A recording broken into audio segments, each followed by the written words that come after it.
एक बार गौतम बुद्ध अपने शिष्यों के साथ एक गांव की तरफ जा रहे थे। तभी उन्होंने देखा कि एक युवक बेहद गुस्से में पहाड़ी की तरफ जा रहा है। बुद्ध उसे देखते ही समझ गए कि या तो यह किसी की हत्या करने जा रहा है या फिर खुद आत्महत्या करने जा रहा है। युवक जैसे ही पहाड़ी से कूदने जा रहा था, गौतम बुद्ध ने उसका हाथ पकड़कर उसे खींच लिया। यह देख उस युवक ने कहा, आप मेरा हाथ छोड़ दें, यह मेरा जीवन है, मैं जो चाहे इसके साथ करूं, आप मुझे नहीं रोक सकती। गौतम बुद्ध ने कहा, ठीक है, तुम चाहे तो दोबारा कूद जाना, लेकिन पहले 10 मिनट रुक जाओ। 10-12 लंबी सांसें लो और अपनी हथेलियों को खोल दो, उसके बाद ही मैं तुम्हें दोबारा आत्महत्या करने दूंगा, उससे पहले नहीं।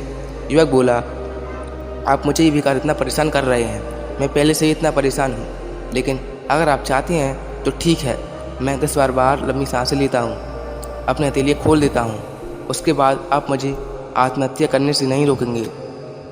उस युवक ने अपनी आंखें बंद कर लीं और 10 बार सांसें लीं, अपनी हथेलियों को खोला और फिर धीरे धीरे अपनी आंखें खोली। फिर महात्मा बुद्ध ने कहा, ठीक है, आप जा सकते हो। वह युवक पहाड़ी की तरफ गया। उसने जैसे ही कदम आगे बढ़ाए, पहाड़ी के नीचे वह देखते ही पीछे हट गया और वापस जाकर बुद्ध से बोला, आप कौन हैं? आपसे तेजस्वी व्यक्ति मैंने आज तक नहीं देखा। अभी मेरे साथ क्या हुआ है, क्या आप मुझे समझा सकते हैं? कुछ वक्त पहले तो मैं इस पहाड़ी से कूद जाता, लेकिन अब एक भय उत्पन्न हो गया है। बुद्ध मुस्कुराए और बोले, जब तुम पहाड़ी से कूदने वाले थे तब तुम्हारे अंदर क्रोध था। क्रोध सोचने समझने की शक्ति नष्ट कर देता है। हमारी बुद्धि उस वक्त काम करना बंद कर देती है। उस समय तुम फिर वो करते हो जो तुम्हारा मन कहता है। उस समय तुम क्रोधित, तुम्हारा मन एक जगह नहीं टिकता।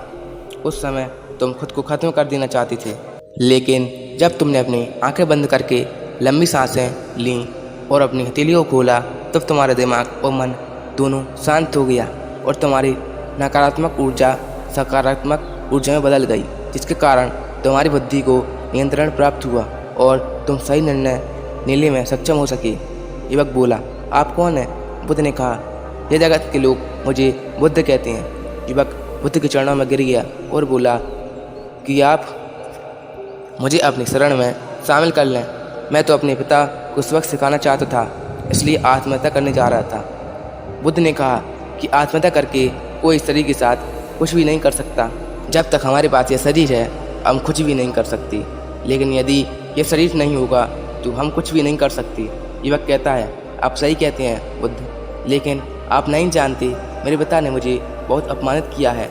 वह मुझे हर वक्त हर बात पर टोकते हैं। बचपन में वो मुझे बेहद प्रेम करते थे। उसके बाद उन्होंने मुझे शिक्षा प्राप्त करने के लिए गुरुकुल भेज दिया। मैं हमेशा सोचता था कि मैं गहन अध्ययन करके उनका नाम रोशन करूंगा और मेरे पिता ये सब देखकर बहुत खुश होंगे। जब मैं शिक्षा पूरी करके वापस आया, तब मैंने अपने पिता को बताया कि मैंने सारे शास्त्र, वेद, उपनिषद कंठस्थ कर लिए हैं और मुझसे बड़ा ज्ञानी कोई नहीं है। तब वो खुश होने की जगह मुझसे कहते हैं कि अपने आप को ज़्यादा ज्ञानी होने के भ्रम में मत डालो, ना ही खुद में अहंकार लाओ। मैं तो उन्हें दिखाना चाहता था कि मैंने कितना गहन अध्ययन किया है। मैं बड़े बड़े शास्त्रार्थ में जाने लगा। सभी मेरे ज्ञान से प्रभावित होने लगे। सभी ने मुझे महान ज्ञाता माना, लेकिन मेरे पिता ने नहीं माना। वह मेरे शास्त्रार्थ के बीच पहुंच जाते और मेरे बताए गए ज्ञान में कुछ न कुछ कमी निकालते और सबके आगे मुझे अपमानित करते। वो मेरे साथ रहने वाले मित्रों को भी अपमानित करते थे, यह कहकर कि वे मेरा जीवन बर्बाद कर देंगे, क्योंकि वह मेरा साथ देते थे, मेरे ज्ञान की प्रशंसा करते थे। मैं समझ नहीं पा रहा था कि वे ऐसा क्यों कर रहे हैं। तब मेरे मित्रों ने मुझसे कहा, क्योंकि वो मेरे जितना ज्ञान अर्जित नहीं कर पाए, इसलिए वो मुझसे ईर्ष्या करती हैं। एक दिन मेरी उपाधियों के कारण मेरे मित्रों ने मुझे मदिरापान कराया। यह बात मेरे पिताजी को पता चल गई। वो ढूंढते ढूंढते वहाँ पहुँच गए और मुझे वहाँ सबके सामने थप्पड़ मार दिया।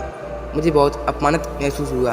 तब मैंने यह तय किया कि मुझे मेरे पिताजी को सबक सिखाना है और मैं यहाँ आत्महत्या करने आ गया, क्योंकि एक पिता के लिए इससे बड़ा सबक क्या होगा कि जब वह अपने बेटे की अर्थी उठाया, तब तुम्हें एहसास होगा कि उन्होंने क्या गलती की है।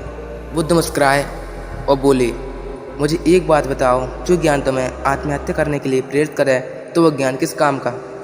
वो कहाँ से अच्छा हुआ जो तुम्हें एक गलत काम को करने से नहीं रोक पा रहा है। युवक ने कहा, आप सही कहते हैं बुद्ध, अब मैं खुद अज्ञानी से महसूस कर रहा हूँ। आप मुझे अपनी शरण में ले लें, मैं आपसे ज्ञान प्राप्त करना चाहता हूँ। भगवान बुद्ध ने कहा, तुम मेरे साथ 4 दिनों तक रहना और उसके बाद अपने पिताजी के पास जाना।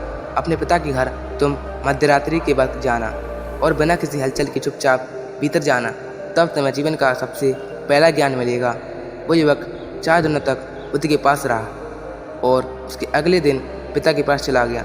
जब मध्यरात्रि वो अपने घर पहुंचा तो उसने देखा कि उसकी माताजी बिस्तर पर बहुत बीमार पड़ी हैं।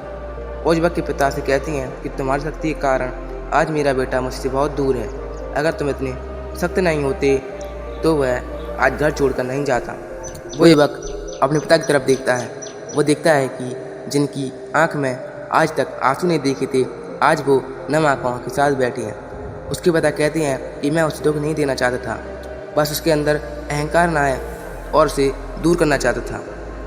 तभी उसके अंदर की कमियां को बाहर जाकर बताता था, ताकि मुझे सुन कोई और भी उसे उसकी कमी बता सके और उसे अपने ज्ञान पर कभी घमंड ना हो, क्योंकि व्यक्ति का अहंकार उसे हमेशा ले डूबता है। लेकिन उस भीड़ में मेरे सिवा कोई नहीं होता था जो उसको उसकी गलतियों के बारे में बताए। तब मैंने तय किया कि मैं उसे उसकी गलतियों से अवगत कराऊंगा, लेकिन वो मेरी न सुनकर हमेशा अपने मित्रों की सुनता था। और एक दिन जब उसने मदिरापान किया तब मेरा दिल दुखा और तब मुझे लगा कि शायद मेरी परवरिश में कोई कमी थी। मैं ये एक अच्छा पिता नहीं बन सका जो मेरे बेटे ने ऐसा किया, लेकिन तुम चिंता मत करो, मैं उसे कहीं से भी ढूंढ कर ले आऊँगा। जितना प्रेम तुम मुझसे करती है उससे ज़्यादा मैं उससे करता हूँ। युवक की माता कहती है कि मैंने उसे हर जगह ढूंढा, लेकिन वो मुझे कहीं नहीं मिला।